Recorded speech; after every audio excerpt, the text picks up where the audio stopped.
మెడిసిన్‌లో నాకు బాగా ఇంట్రెస్టింగ్‌గా అనిపించింది. ఒక సింపుల్, చీప్ మార్పుతోటి వందల, లక్షల ప్రాణాలు మనం కాపాడగలం. For example just hand washing. భోజనానికి ముందు, బాత్రూమ్‌కెళ్ళిన తర్వాత శుభ్రంగా చేతులు కడుక్కోవడం వల్ల 30-50% వరకు డయేరియాని ప్రివెంట్ చేయగలిగారు. ఆల్మోస్ట్ 20-30% నిమోనియా అంటే లంగ్ ఇన్ఫెక్షన్స్‌ని ప్రివెంట్ చేయగలిగారు. 2 చుక్కల పోలియో మందుతోటి అసలు పోలియో మనకిప్పుడు కనే కనిపించట్లేదు.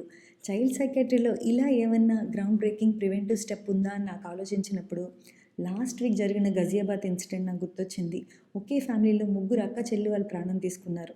న్యూస్ చెప్పిన ఇంపార్టెంట్ 2 కారణాలు ఏంటంటే వాళ్ళు 3 ఏళ్లుగా స్కూల్‌కి వెళ్ళట్లేదు. ముగ్గురు పిల్లలు కూడా ఉదయం నుంచి రాత్రి దాకా ఫోన్‌లోని కొరియన్ గేమ్స్ అని రకరకాల గేమ్స్ ఆడుతూ కూర్చుంటున్నారు. వాళ్ళు చాలా ఒంటరిగా ఫీల్ అవుతున్నారు అని చెప్పి. వాళ్ళ డైరీలో కూడా రాసుకున్నారు ఐ ఫీల్ ఎలోన్ అని. మొబైల్ వాడడం వల్ల చాలామంది పేరెంట్స్ కళ్ళు స్ట్రెయిన్ అవుతాయి, తలనొప్పొస్తుంది. వాళ్ళు చదువు మీద దృష్టి పెట్టట్లేదు. వాళ్ళకి టైం అలాట్ చేయలేకపోతున్నారు చదువుకి. ఇవి మాత్రమే చూస్తున్నారు కానీ, ఈ మొబైల్ ఎక్కువ వాడడం వల్ల అది ఎడిక్షన్ స్థాయికెళ్ళి, వాళ్ళు దేని మీద ఆసక్తి పెట్టలేకపోతున్నారు. దాన్ని ఎన్‌హెడోనియా అంటాం. ఈ ఎడిక్షన్ స్థాయికెళ్ళినప్పుడు వాళ్ళకి ఆటోమేటిక్‌గా మిగతా అన్ని పనుల మీద ధ్యాస తగ్గి, వాళ్ళు ఒంటరిగా, ఎలోన్‌గా ఫీల్ అవుతున్నారు.